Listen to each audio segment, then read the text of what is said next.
Hey everyone, welcome back to Indie Movie Reactions. I'm here after watching Christopher Nolan's The Odyssey, the retelling of the Homer epic classic.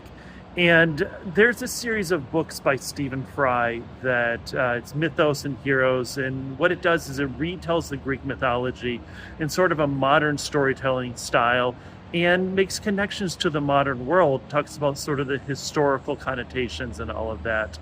And that's sort of what this movie is trying to do, but also being true to its roots. Spoiler alert, the Greeks are not the good guys, right?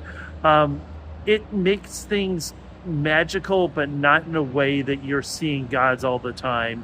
There are things that are happening that are obviously superhuman, but it doesn't make it like the old Ray Harryhausen movies, which is okay, except I love those movies. I freaking love them so much. I think that this story, except for maybe Spider-Man or Batman or Star Wars, I have engaged with and read and watched and seen the most. I love this stuff so much. But I was actually not sure I was going to make this video. I know, here we are, the movie's been out for a week or so, and a third of the way through the movie, I was thinking, I don't know that I'm really into this. I don't like the celebrity casting. I think it's taking a little bit too long to do anything. It's taking a little too many liberties with the actual story. I don't like that the narrative is so broken up where it starts out with the last lap and we're at the end with the suitors and we're almost at the trial, and then it jumps to the Trojan War and there's flashbacks, but then there's also what is actually happening. I don't like that John Leguizamo was freaking terrible in this. I thought Robert Pattinson for a while was not very good, but also he wasn't supposed to be likable.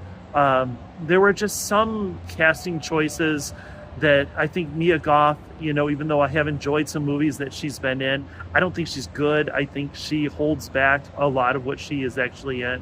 John Barenthal is terrible in this. But I think Matt Damon is fantastic. Tom Holland, it takes too long for him and Telemachus to be someone that you actually care about, other than, even though if you read the Odyssey, he is just a whiny little bastard, and you wonder why he can't really do much of anything. And they keep throwing this Zeus's law, and I think that's one of the big issues I have with it.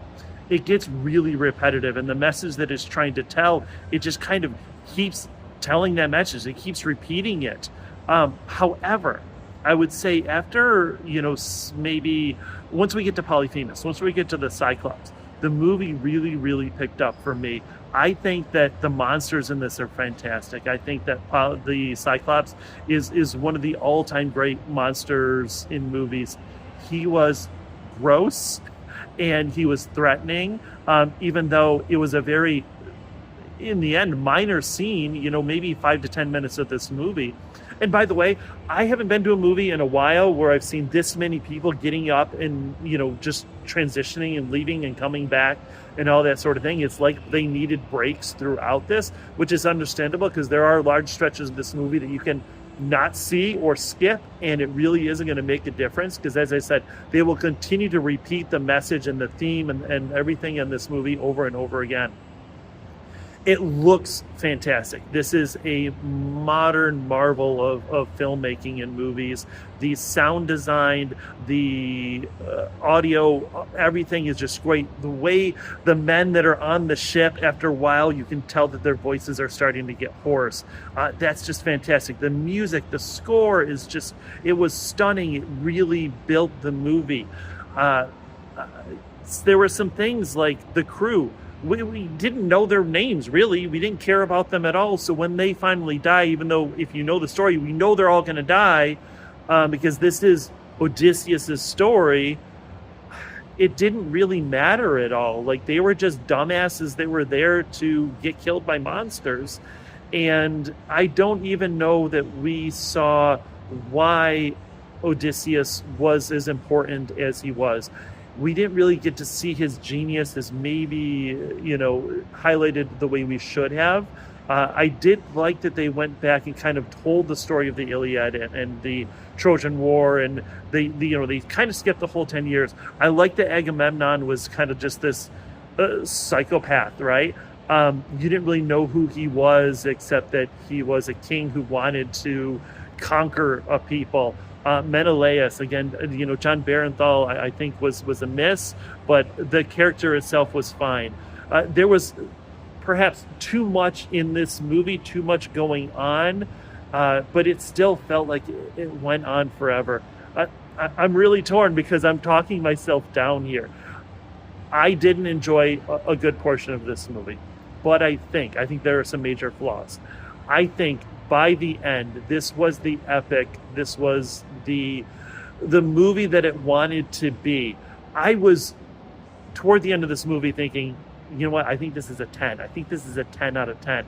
I think I actually freaking love this movie, even though I anticipated that I would watch it, over and over and over again.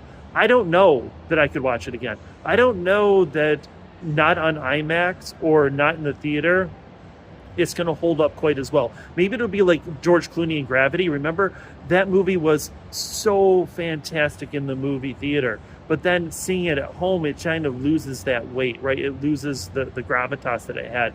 And I think that this movie is going to fall victim to that as well.